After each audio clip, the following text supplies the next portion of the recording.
Welcome back, everybody. We're going to talk about Spider-Man, but first, I need some help from you. We have a few episodes of PlayStation Underground ready to go, ready to publish, but we don't know which one we want to air first. So, why not let them decide? Yeah, let them great decide. Time to ask everyone else to decide for us. So go to twitter.com/PlayStation, and we're going to be publishing a poll, and you can choose which episode of Underground you want to see first. Now, this poll's only going to be open for a few minutes. We're going to show the winner after we talk about Spider-Man. So you need to get down there right now if you're watching this and vote for which episode of Underground. We're going to push those polls live. I'm going to do it telepathically.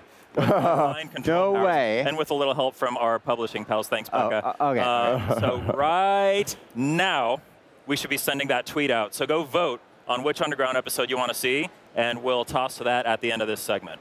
Sweet. So anyway, sounds good. Spider-Man. Spider-Man. So we just obviously, you know, we talked to the folks from Insomniac yesterday about Spider-Man, which is looking aces, looking so good on PS4. Yeah. I can't wait for it. The three of us got to go into the behind closed doors presentation that they gave this morning, where we got to see somebody actually play through that gameplay session live. Right. And a few things happened a little bit differently, and we saw how the game actually looks in action. Right. What do you think, Malik? I mean, I think a lot of people who saw the trailer at the E3 press conference were assuming that all that stuff was scripted and it was a little bit on rails. But we learned from our behind closed door look at it that that's not the case, that you can truly fail at all those things. As a matter of fact, there was a couple of like little sequences that looked like set pieces, I guess because they just look so good, but he actually didn't do them right. He actually like flew into the sign, had to go around and all that. But there was the part with the big steel beam where he like takes out the guy standing in front of it. Yeah. He actually did that differently. Right. In the session that we saw. He was standing somewhere else, and it's just like this. At certain points, the L1 icon will light up on an environmental object, and it'll tell you, like in the corner, press L1 to do whatever. It's like contextual. Yeah. So he just hit L1, and Spidey, you know, webbed that thing and swung it around and hit the guy. Let's give a quick shout out to their sound team, because the ding ding ding that was like dope. knocking all three of the henchmen, the hench bros down.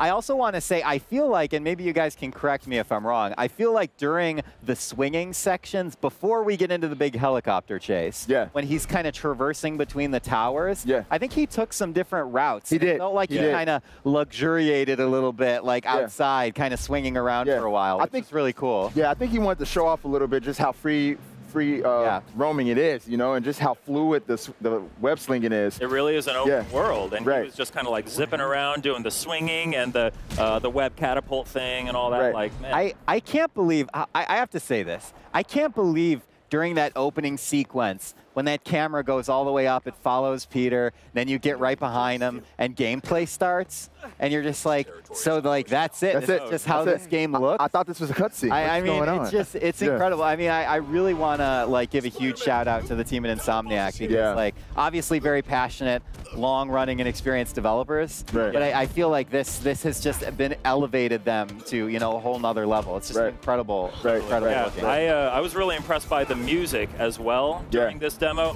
especially during combat. It makes you feel like super inspired and excited, and like you're actually Spider-Man fighting these bad guys. It's got that awesome like swelling action, like Hollywood blockbuster style music going on. It's so cool. You're right about that. You're right, and it kind of accentuates depending on what you do during combat as well. So, and I like that they actually mixed that in. Speaking of combat, that's another thing I noticed too. It kind of rivals some of other action adventure games out there. The way they did the combat system, very like free flowing, free flowing. You have your counter button, so when something happens, you see the spider sense go off, and then you press the button, and then he reacts to it, and he does something different every time. Like sometimes I noticed he would like shoot a web into somebody's face. Sometimes he'd weave and dodge a bullet and then shoot the web. Sometimes he just like acrobatics over around. But it was very the animation is out of control. Like it's all, there's so much going on, but it feels so fluid. It's like I mean, it really is like watching a comic book come to life. It's just incredible. It's incredible. And another note on the combat,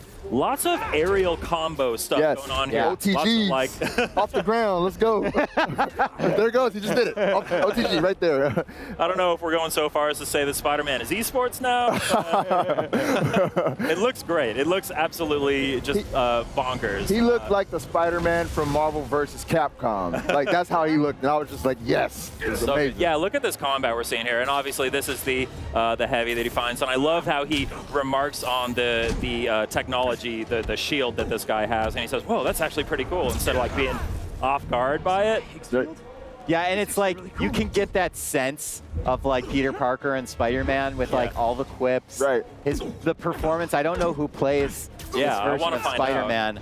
Yeah. Phenomenal though. I mean, it's like a perfect voice. It's a great performance. Yes. It has that sort of nervous energy, but also that confidence because again, this is like an experienced Peter Parker. Yeah, he's 23. Yep. He's ready to go now. He's Spider-Man. Right. He knows what he's doing. Yeah. He's zip-lining and web-slinging all over the place. I mean, we've been talking about this all E3 about how excited we are for Spider-Man, how excited I specifically am for Spider-Man. I can't wait for it. It looks great. Anything else that you guys noticed from just very small Easter eggs. Like he's talking to Yuri. She's like the Captain Yuri. She's like the police captain. He's Watanabe? Watanabe. And in the comic book, she eventually becomes Wraith. And so that kind of led me to think like, oh, is there a possible like maybe cooperative element that they might add? Who knows what that could lead to, or maybe from Malik is speculating. I'm speculating right now. You'll have to go over to the Insomniac guys and like poke them and start asking questions. Yeah. But that was pretty cool, and it's always good seeing the bad guys like Fisk and Mr. Negative. Yeah, so I didn't actually know this character, and you were like, oh yeah, this is a character. Yeah. Mr. Negative actually has an alter ego, which is Martin Lee. Martin Lee's a good guy, and he's a philanthropist, and everybody loves him. And that's kind of like the conflict with this whole gameplay that we saw. You can hear Peter Parker saying like, this is not you. I don't want to do this to you. And that's really cool that they're adding this in, because I think a lot of people are going to be conflicted as they're playing this. Yeah, I didn't know who Mr. Negative was until this reveal happened, but now I want to learn more. Malik guided me. He was like, let me lay down all the lore of this character right now. I've been hanging around some comic book nerds for the last several years. Yeah, and it sounds like Insomniac. It sounds like they know what they're doing too, so I'm sure we'll see a ton of like crazy stuff when the game comes out. But then last thing for me before we wrap up, okay? The helicopter scene at the end, all right? Yes. This is the kind of spectacle that you really have to stop and appreciate, that like every window, every beam, every piece of shattered glass, all the NPCs or, whatever, the character is walking around, all this stuff is being built by Insomniac. Yes. It's not like they just threw a camera through the city and they're like, here's the city, it already existed.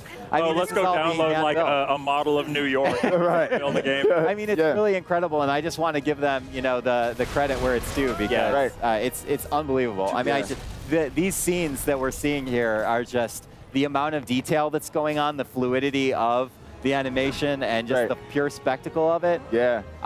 There's nothing like it. Yeah, man. Yeah, it's out of control. So that is Spider-Man. We are obviously all very excited about it. It's coming to PS4 in 2018. So we did do that poll right before we started this. Sounds like the winner is Danganronpa. Yeah. Let's go. Let's go watch a new episode of PlayStation Underground. PlayStation